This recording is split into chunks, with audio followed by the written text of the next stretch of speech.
주님이 우리의 모든 예배를 기뻐 받아주시기를 간절히 소원합니다. 주님 앞에는 숨길 것도 없고 감출 것도 없습니다. 우리의 모든 것을 다 알고 계시기 때문입니다. 우리 한번 오른쪽 왼쪽 앞에 뒤에 서로 좀 인사하셨으면 좋겠는데요. 참 잘 오셨습니다. 사랑합니다. 네. 그릇은 그릇인데 숨 쉬는 그릇을 아십니까? 네. 옹기입니다. 이 옹기에는 미세한 구멍들이 뚫려 있어서 공기는 통하지만 물은 새지 않는 아주 특별한 그릇입니다. 우리 어린 세대들은 이 옹기를 볼 일이 별로 없었을 거예요. 그렇죠? 그런데 이전에 어르신들은 많이 사용했던 것입니다. 어떻게 그릇이 숨을 쉴 수 있을까 살펴보니까 옹기를 만드는 찰흙 속에는 많은 모래들이 들어있는데 이 모래를 고온으로 가열하면 미세한 공기구멍들이 만들어진다는 것입니다. 모래에 붙어있던 수분들이 빠져나가면서 공기구멍을 만드는 것이죠. 그래서 옹기 안과 옹기 밖의 공기가 통하게 되는 것입니다. 이 공기구멍으로 인해서 옹기 안에다 음식물을 저장해 놓으면 오래도록 신선함을 유지할 수 있습니다. 또 옹기를 구울 때 바르는 잿물은 옹기의 안과 밖을 코팅하여서 유해한 균들로부터 음식이 썩지 않게 보호하는 효과가 있습니다. 옹기의 가장 큰 장점이 무엇이죠? 발효입니다. 이 안에다 장을 넣든 김치를 넣든 된장, 간장, 젓갈, 옹기에 보관하는 것들은 그 맛이 탁월합니다. 이 옹기를 만드는 장인들에게는 옹기 하나하나가 자식들 같다, 이런 이야기를 들은 적이 있습니다. 옹기를 만드는 데 땀과 정성과 시간이 많이 들어가기 때문입니다. 옹기는 먼저 모양을 만들고 그리고 말려서 잿물을 바른 다음에 굽는 방식으로 만들어지는데 가마에 들어가기 전에 말리는 것이 정말로 중요합니다. 그래서 옹기장이들은 옹기 안에 전등을 집어넣어서 옹기를 말린다는 이야기를 들었습니다. 겉과 속이 마르는 속도가 다르기 때문이죠. 겉으로 봤을 때는 다 말랐는데 속이 마르지 않은 상태로 가마에다 넣어서 구우면 어떻게 될까요? 그 습이 나오면서 이 부분이 터져버리는 거예요. 약한 부분들이 무너지기도 하고 쪼개지기도 하고 깨지기도 하는 것입니다.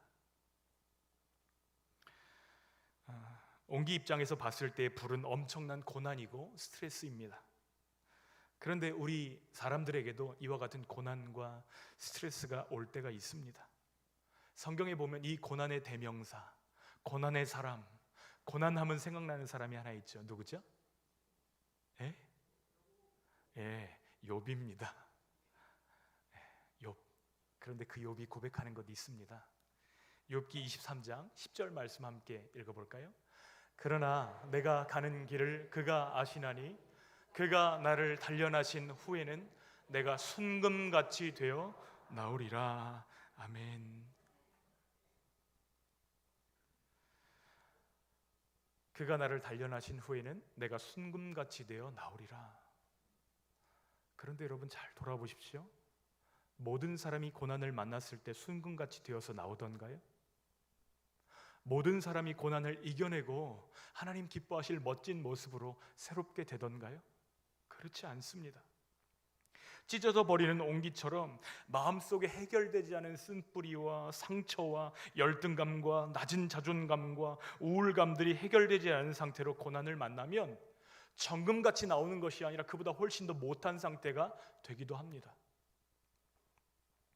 김창옥 교수 강의를 듣다 보니까 수많은 사람들을 만나서 상담하는데 어떤 사람은 결혼 생활이 너무 힘들었지만 그것이 지금의 나를 만들었습니다, 이렇게 고백하는 사람들이 있는가 하면, 어떤 사람들은 내가 차라리 결혼하지 않았더라면 이렇게까지 망가지지는 않았을 거라고 탄식하는 분들도 있다는 것입니다. 똑같이 결혼을 했어요. 그런데 이 차이는 무엇의 차이입니까? 내면에 습기가 남아있기 때문입니다. 해결되지 않은 상처와 슬픔 때문입니다. 똑같은 흙으로, 똑같은 사람이 똑같은 가마에서 똑같은 온도로 구워내도 어떤 옹기는 깨지고 어떤 옹기는 단단하게 구워집니다. 이것이 옹기와 사람이 닮아있는 부분입니다. 제가 가르쳤던 아이 중에 어려서부터 천재라는 소리를 들었던 아이가 있습니다. 그런데 그 부모가 유달리 자녀를 강하게 훈련시킨다고 이 아이를 너무 너무 호되게 모질게 대했더니 이 아이 안에 정신질환이 생기기 시작했습니다. 부모의 해결되지 않은 욕망이 아이를 다치게 한 것입니다. 그 아이를 볼 때마다 가슴이 찢어집니다. 저도 그런데 그 부모님은 얼마나 아팠겠어요. 지난주에는 책을 읽는데 세 자녀를 둔 한 부목사님이 선배 목사님을 찾아와서 우는 이야기가 적혀 있더라고요. 뭐라고 우냐면 자신은 싹군이라고 그러면서 울부짖는 것입니다. 사정이 뭔가 읽어보니까 교회 안에서 갖은 모욕과 상처를 받았음에도 사임하지 않았다는 것입니다. 그런데 그 이유가 무엇인가 하니 사명감이나 정의감 때문이 아니라 당장 사임하면 우리 새 아이들 분유값도 줄 수 없는 그 현실 때문에 이러지도 못하고 저러지도 못하는 한 아빠의 눈물이었습니다. 여러분, 이런 분에게는 뭐라고 위로할 수 있을까요? 어떤 말이 필요한 것이 아니라 함께 울어주는 것이 필요하겠죠. 생떼 같은 아들을 잃어버린 소설가 박완서 씨는 밥을 먹을 수가 없었습니다. 목으로 넘길 수 있는 것은 오직 술뿐이었다고 고백합니다. 근데 제대로 먹지 못하니까 변비가 오고 잠을 이루지 못해 수면제를 먹습니다. 그러다가 한 번씩 억지로 또 오기로 막 우겨 넣는 거예요. 그래도 먹어야 살지 그러면서 우겨 넣으면 어떻게 될까요? 체합니다. 속을 개워내야 하는 것이죠. 그렇게 여러 날을 보내다가 영적인 전환점을 마주했던 그날 이 박완서 작가가 식욕이라는 것을 느꼈다고 기록합니다. 그런데 그 식욕이 그렇게 부끄러울 수 없었다는 것이죠. 내 사랑하는 아들은 먼저 하늘로 보냈는데 내가 식욕을 느끼고 있구나. 식욕이 무엇이죠? 살아있는 사람은 살아야 된다고 외치는 몸의 신호입니다. 그런데 그것이 자신을 한없이 부끄럽고 참담하게 했다는 것입니다. 그러나 그럼에도 불구하고 이 부끄러움을 무릅쓰지 않으면 우리 살 수 있어요? 없어요? 살 수 없습니다. 그것이 우리가 인간이라는 것을 드러내 보여주는 것입니다. 우리 마음이 찢어질 듯 아플 때, 우리 삶이 찢어진 옹기처럼 느껴질 때 우리는 어떻게 회복할 수 있을까요? 찢어진 마음과 삶을 가지고 하나님 앞에 나와서 울라고 말씀하고 계십니다. 예레미야 애가의 히브리어 제목은 에카입니다. 에카, 우리말로 슬프다는 뜻을 가지고 있습니다. 그러니까 예레미야 애가 이렇게 번역한 것은 잘 번역한 것이죠. 너무나 잘 번역된 제목입니다. 예레미야 선지자는 무엇 때문에 슬퍼하고 무엇 때문에 눈물 흘리고 있습니까? 주전 586년에 나라가 멸망하고 백성들이 포로로 끌려가고 예루살렘 성이 파괴되고 여호와의 성전이 회파되었기 때문입니다. 시온이라고 불리던 예루살렘은 영광스러운 하나님의 도성이었습니다. 그래서 유대인들에게 시온은 그들의 노래의 가사가 되었습니다. 이는 율법이 어디에서 나와요? 시온에서 나오고 그의 말씀은 예루살렘에서 나온다. 그들은 시온을 기뻐하고 노래하였습니다. 여호와의 얼굴빛을 열방에 비추시는 곳이 시온이요 마르지 않는 샘의 근원이 시온이라고 믿었기 때문입니다. 어떤 의미에서 시온과 예루살렘과 하나님의 관계는 시온은 신혼집 같은 곳이에요. 신혼집이요. 그런데 영원할 줄 알았던 그 시온이 아름다움과 영광을 상실합니다. 하나님이 그곳을 떠나셨기 때문이에요. 하나님이 떠나시고 하나님이 보호하던 그 손길을 거두시자 이방인들이 쳐들어와서 그들을 밟기 시작합니다. 구석구석 들려오던 축제의 환호성은 사라지고 사람들이 뿔뿔이 흩어졌습니다. 이렇게 된 이유가 무엇일까요? 하나님의 도성 안에서 벌어진 일 때문입니다. 하나님의 도성 안에서 하나님의 백성들이 사랑하는 신랑 하나님과 함께하는 것이 아니라 우상들에게 그 마음을 빼앗기고 우상들에게 홀랑 넘어가 버렸기 때문입니다. 무너지기 전에 돌이킬 수 있었다면, 관계가 깨지기 전에 소중함을 알았다면, 그가 떠나기 전에 회복할 수 있었다면 그들은 이렇게 슬퍼하지 않아도 되었을 것입니다. 이것이 이스라엘의 어리석음이자 우리의 연약함입니다. 떠난 뒤에 후회하고 눈물을 흘립니다. 여러분 어떻게 해야 되죠? 우리 예수님이 말씀하십니다. 함께 읽어볼까요? 애통하는 자는 복이 있나니 그들이 위로를 받을 것임이요. 주님 앞에 나와서 애통하라는 거예요. 주님 앞에 나와서 울라고 말씀하시는 것입니다. 애통의 기도가 복된 이유는 주님이 그들을 위로해 주시기 때문입니다. 울어야 사는 것이에요. 울면, 우리가 하나님 앞에서 울 때 우리 안에 있던 독한 것들이 다 빠져나옵니다. 슬픔과 실망과 분노와 죄책감과 애통과 절규, 이런 것들을 쏟아내지 않고 마음속에 계속 담아놓고 있으면 무엇이 올까요? 병이 옵니다. 병이 돼요. 어떻게 해야 되죠? 이거 사람 앞에 쏟아놓으면 어떻게 되죠? 그거 받아내는 사람은 큰일 납니다. 내가 걸릴 병을 그가 갖게 됩니다. 그러나 하나님 앞에 쏟아놓으면 어떻게 될까요? 하나님의 위로가 임하는 것이에요. 시인은 이것을 더 실감나는 표현으로 바꿔서 우리에게 소개합니다. 마음을 토하라고 말씀하고 있어요. 우리 함께 시편 62편 말씀 읽겠습니다. 백성들아, 시시로 그를 의지하고 그의 앞에 마음을 토하라. 하나님은 우리의 피난처 시로다. 셀라. 아멘. 음식을 먹다 체해 보신 경험이 있으세요? 어떻게 되죠? 피가 통하지 않습니다. 위가 딱딱하게 굳어옵니다. 얼굴은 하얗게 되고 손은 차갑게 됩니다. 그 상황을, 그 숨쉬기 어렵고 머리가 빙글빙글 도는 그 상황을 빨리 벗어나기 원한다면 최고로 좋은 방법이면 무엇일까요? 맞습니다. 좀 더럽긴 하지만 토하는 거예요. 토하는 것이 가장 빠릅니다. 손 따는 것보다, 약 먹는 것보다 토하는 것이 즉효입니다. 그런데 하나님 앞에 뭐 하라고요? 토하라고요. 우리의 가지고 있는 상처와 아픔들을 토하라고 말씀하십니다.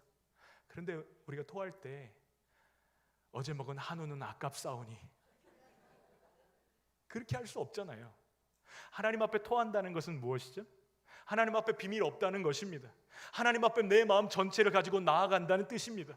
하나님 앞에 내 마음을 뒤집어서 까서 다 보여드려도 하나님 앞에 부끄러움 없다는 것이 토한다는 뜻입니다.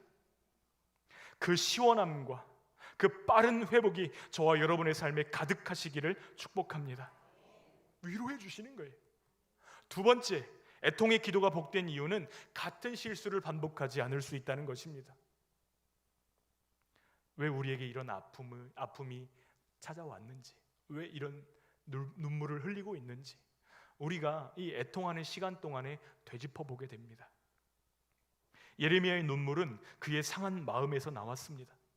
사람들의 무수한 핍박과 반대에도 불구하고 말씀을 전해야 되는 거예요. 그 메시지 때문에 하나님과 갈등하고 자신과 갈등하고 그 메시지 앞에 서 있는 동족들과 갈등했습니다. 메시지가 무엇이었죠? 바벨론에게 항복하라. 그리하지 않으면 너희들은 심판과 멸망을 당하게 될 것이다. 전했을 때 좋아하는 사람 하나도 없습니다. 달게 받는 사람 하나도 없습니다. 그럼에도 불구하고 항복하라, 이 메시지를 전해야 하는 것이죠. 왜 그렇죠? 그렇게 하지 않을 때에 그들 앞에 다가올 심판과 멸망의 내용들을 예레미야가 알았기 때문입니다. 그래서 그의 눈에서는 눈물이 멈추지 않고 흐르는 것이죠. 그가 지금 눈물을 흘리고 있는 것은 개인적인 고통이나 상실 때문에 슬퍼하는 눈물이 아닙니다.